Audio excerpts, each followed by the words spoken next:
அனைவருக்கும் வணக்கம். Welcome to மீன் புஷ்பாவின் சமையல். எல்லாரும் எப்படி இருக்கீங்க? நல்லா இருக்கீங்களா?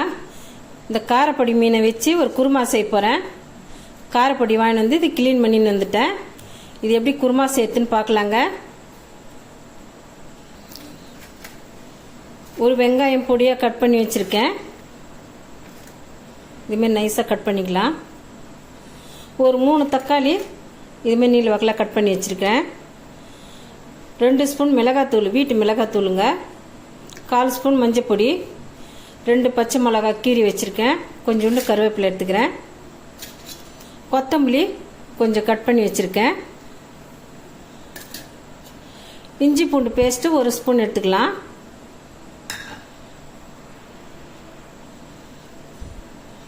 புளி வந்து ஒரு நெல்லிக்காய் அளவு வந்து தண்ணியில் போட்டு ஊற வச்சுருக்கேன். இதை நல்லா கரைச்சி எடுத்துக்கலாம். சட்டி வச்சு ஆயில் ஊற்றிக்கலாங்க.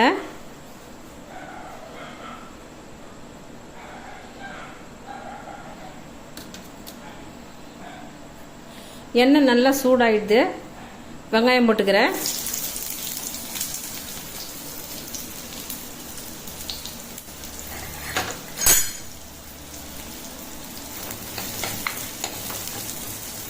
வெங்காயம் வந்து நல்லா பொன்னிறமாக வதங்கட்டும்.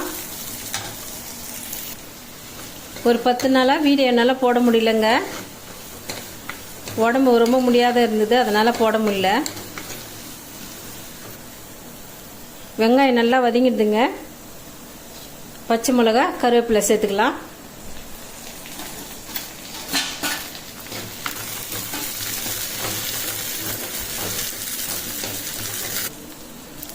பச்சை மிளகாவும் நல்லா வதங்கிடுதுங்க. இப்போ இஞ்சி பூண்டு சேர்த்துக்கலாம்.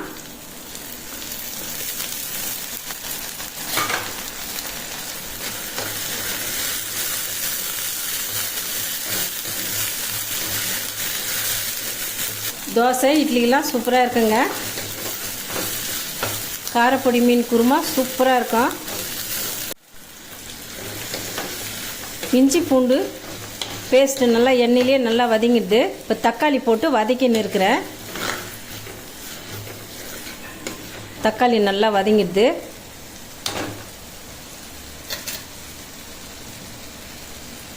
மிளகாத்தூள் மஞ்சள் பொடியும் சேர்த்துக்கிறேன். இந்த எண்ணெயிலேயே தக்காளி வெங்காயம் நல்லா வதங்கி வரட்டுங்க.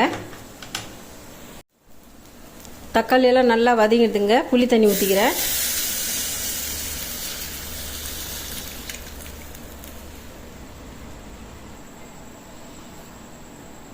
குருமாவுக்கு தேவையான அளவு சால்ட் சேர்த்துக்கிறேன்.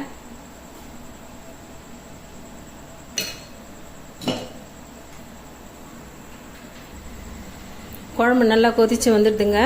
தேங்காய் பால் 1 கப்பு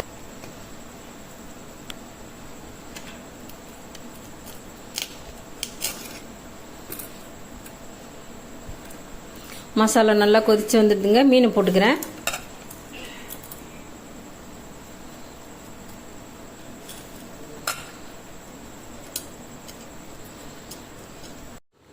குருமா நல்லா கொதிச்சு வந்துடுதுங்க. கொத்தமல்லி போட்டுக்கலாம்.